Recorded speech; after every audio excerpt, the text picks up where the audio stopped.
joined with Sean Bane. He's with me right now. What's going on, Sean?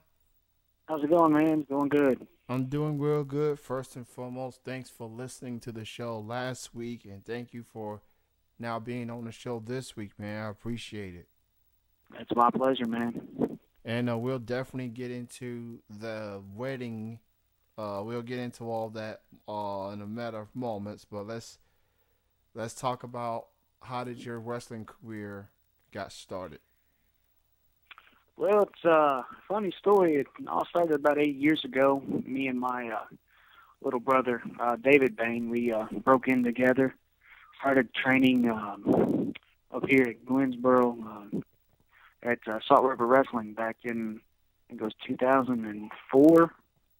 Uh, Ran into Black Rain, uh, guy by the name of Zodiac. I'm sure you're familiar with him.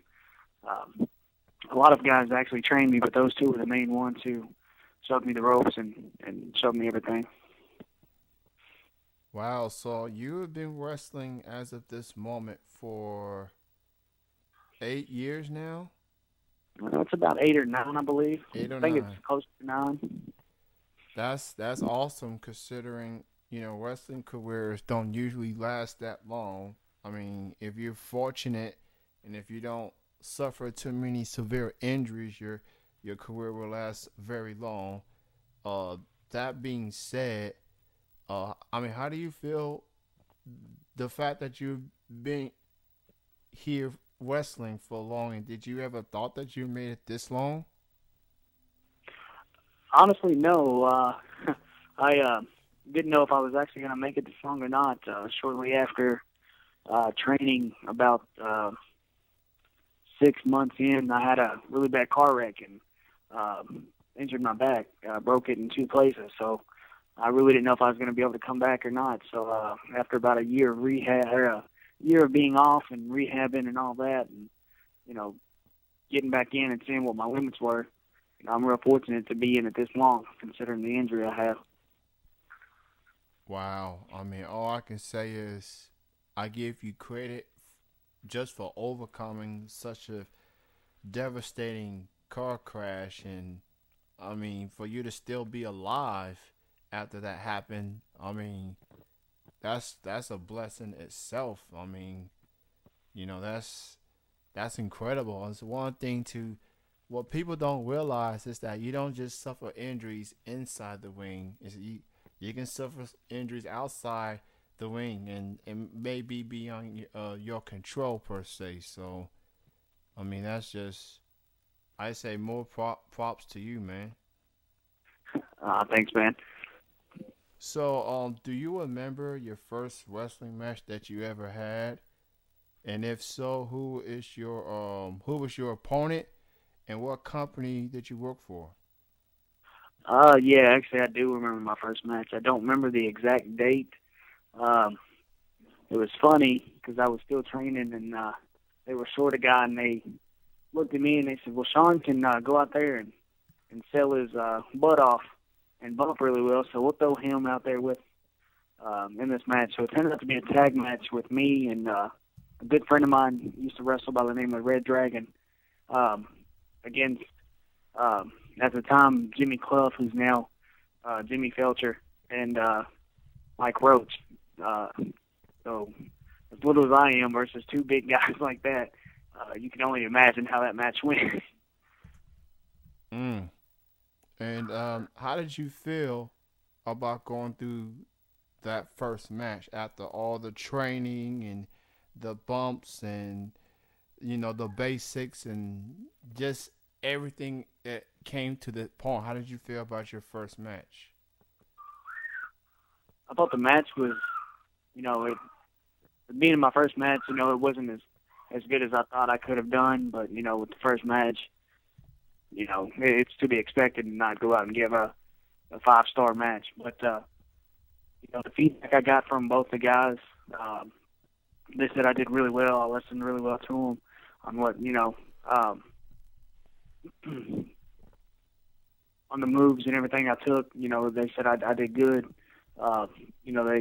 They look big and everything, and I can attest to you they are strong, and and the moves did hurt. I would be lying if I said I wasn't nervous, um, but I wouldn't change it for anything in the world. I can honestly say, man, well said on that point. Wrestlers are just like any other entertainers. You are gonna have those butterflies before that theme music plays and you make your entrance and you go on to work. Um, I think it's normal to have the butterflies because you never know what's gonna happen. You never know what the fans gonna react. You never know what's gonna happen once that bell rings. It's just a matter you go once you go through that, then I guess everything else falls into place. Yeah, it surely does. Once your music hits, it's like an adrenaline rush. It's like lack of better term to put it, it's like a junkie getting his fix. That was a drug that hooked me was coming out through that curtain and hearing the fans and interacting and feeling the rush from the people, the electricity. That's what got me. So let's talk about WCCW, which you work for them. How did that came about for you to start working for them?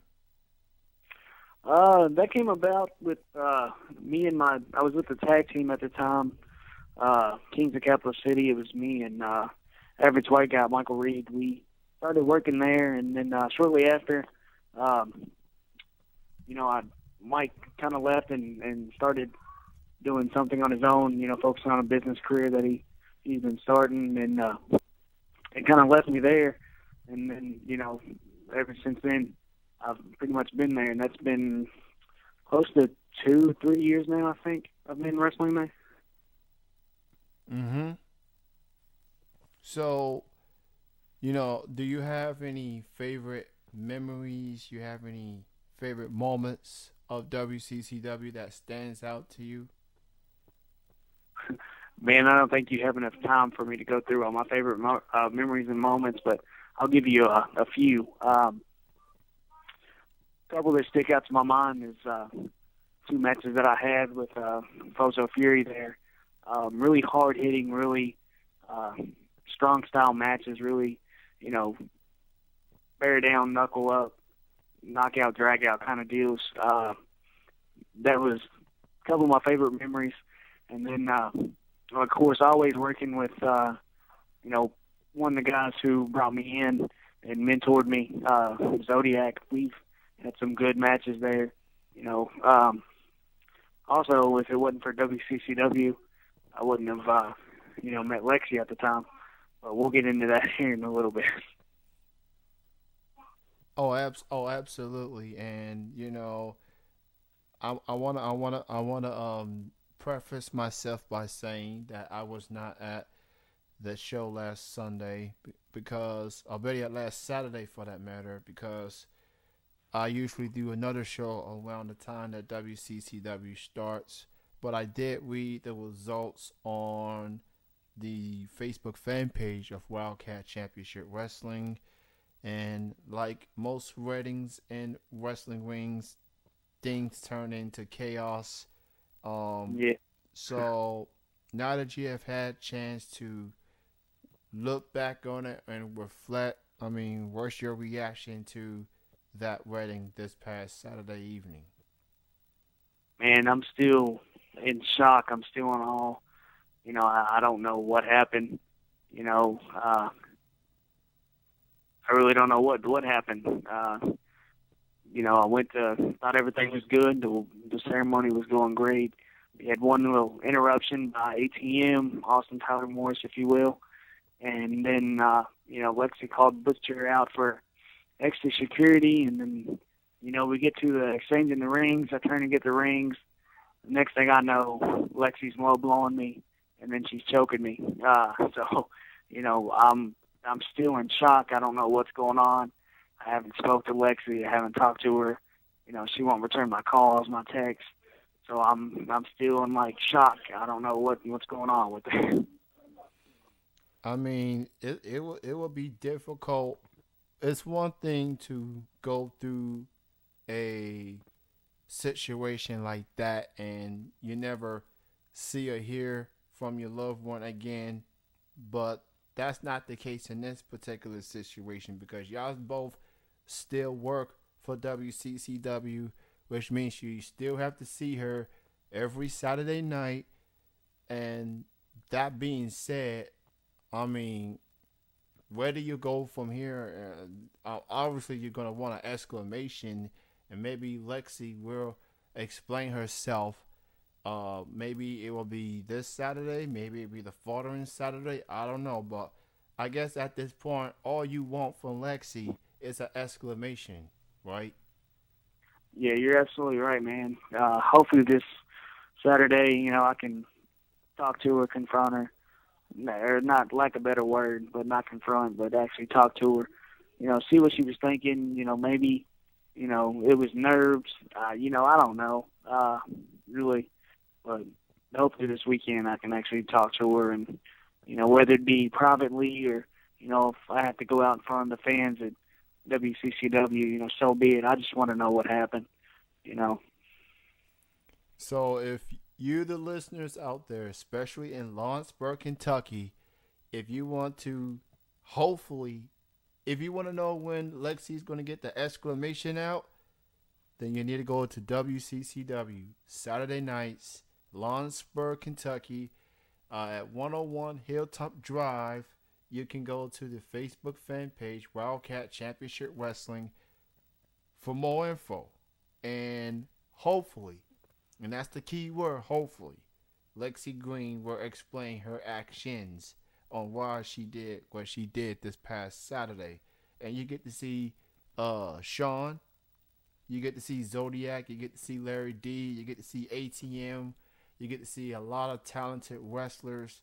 Go check it out and support local indie wrestling shows near you, and just support. That's all I can say about that. Um, what are some other goals you'd like to accomplish, or you'd like to accomplish in the new year, Sean? Is it championships? Is it more storylines? Maybe expanding yourself? Like, what are some more goals you'd like to accomplish, Sean? I'm very goal oriented. First and foremost, of course, you know, I'm always want to go after that top spot. To be the the world champion or the heavyweight champion of WCCW. Right now, I'm currently the Kentucky champion. You know, also I'm not sure what's going on with it yet, but I've been in talks with Mike Reed, and we've been talking about getting the Kings back together.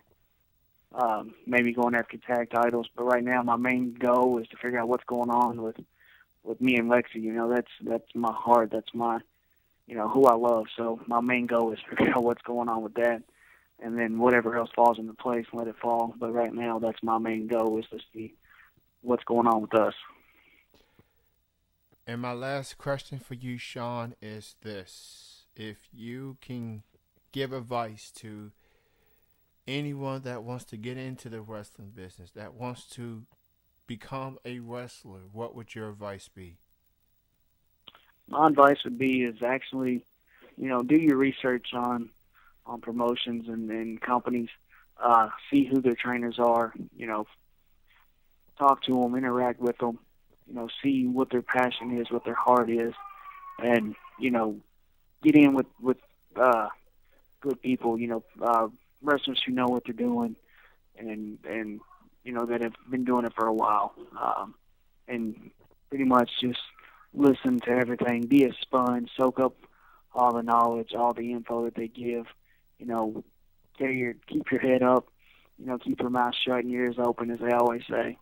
And that's the best advice to give is just keep your mouth shut and your ears open, because there's a lot of great guys in the business that's been around for a long time that could help you out and give you great advice. And if they're in the business and they're just now starting out, always ask a vet, how, to watch your match if they're not busy, and let them give you feedback. Well said, Sean. Well said. And I want to thank you for joining me this evening, despite the circumstances that you had to go through this past Saturday. I appreciate you willing to not only call in, but to get your thoughts on it. And all I can hope for, man, is you get an exclamation so you move forward with your tenure in WCCW. But nonetheless, thank you again for your time, and I wish you the best. Thank you, man, and thanks for having me, and good luck with the show. I appreciate that, man. You have a good night. You do the same, man. All right, bye bye.